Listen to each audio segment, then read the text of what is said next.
Sunny AM have a relaxed sound that makes us think of the hot summer environments. Relaxed environments and good vibes were what we really want as an escape from the oppressive reality of the rest of the year. A lightness transmuted into 4 tracks that are far removed from the heavier fuzz of the Black Wizards and take a more psych rock approach, with an indie flavor that only makes them even more irresistible. It was our first contact with this band and we're looking forward to finding out even more about them. Post-punk, closely associated with what later came to be called goth rock, also played a major role in the emergence of noise rock bands. This spectrum of sounds is also perfect to describe what the Germans Maggot Heart do, but there is more here than post-punk or noise rock. There is above all the ability, often lost in the past, to make memorable and visceral songs. We can find some of the spirit that became pop so many decades ago, but there's a rawness and a visceral feeling that doesn't match commercial stuff built on assembly lines and ready to be handed over to the public to be consumed. Walking that fine line between these two worlds and coming away with an album like this is simply fantastic.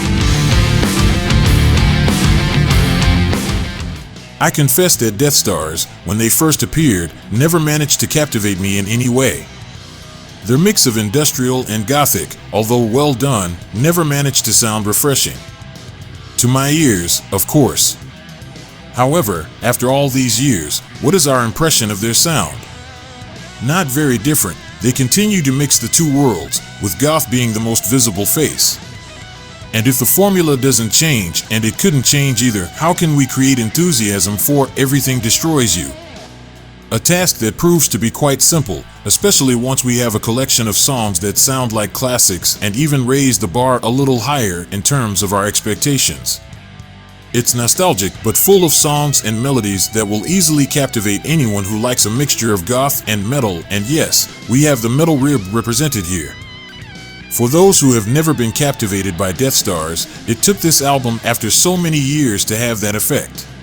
Changed opinions of their previous album. The Shores of Null are already a guarantee of good music, something we were anticipating for this 4th album, entitled The Loss of Beauty. Curiously, this was planned to be the band's 3rd album, having been recorded between 2019 and 2020, just like Beyond the Shores, On Death and Dying, which ended up being released first. It was probably because it fit in more with the feeling of misery in 2020, as this The Loss of Beauty ends up being more melodic and expansive, while also having that sweet melancholy that these Italians inevitably escape. Highly inspired death/doom that we have no defense against, especially in the way they strike a balance between heaviness and melody.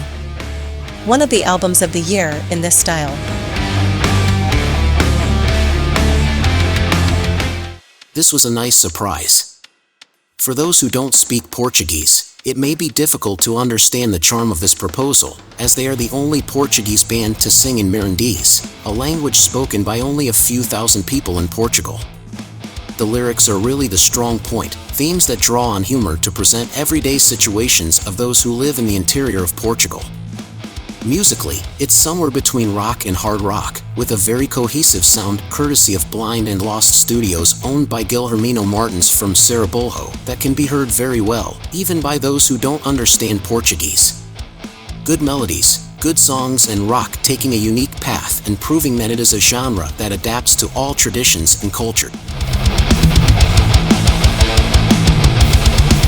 Breforth may be a name that will not sound unfamiliar to those who pay attention to the German heavy metal scene. Jürgen Breforth is the founder of Mad Max, and as his main band followed more melodic paths, Breforth needed an outlet for his purest heavy metal, a love he has been exploring for over 40 years. Metal in My Heart is a simple heavy metal album, without too many complications, and one that we can get into without too much trouble, even though it sometimes goes down a more hard rock path, as it need more rock and roll. But when it's heavy metal, it's real heavy metal. There's even a tribute to acceptance social suicide. It sounds good, it sounds like heavy metal, and that's what matters.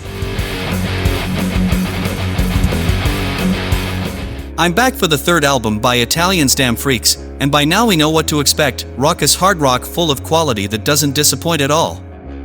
With a raw but energetic production, it's refreshing to have these tracks of good hard rock without the temptation to modernize or decharacterize its essence. It sounds classic, but it doesn't sound dated. It's the evolution of the style in the best way, and it keeps up to date thanks to songs like My Resurrection and Damn Burning Mercy that bring good melodies, a great voice, and an honest, organic guitar sound. A great comeback.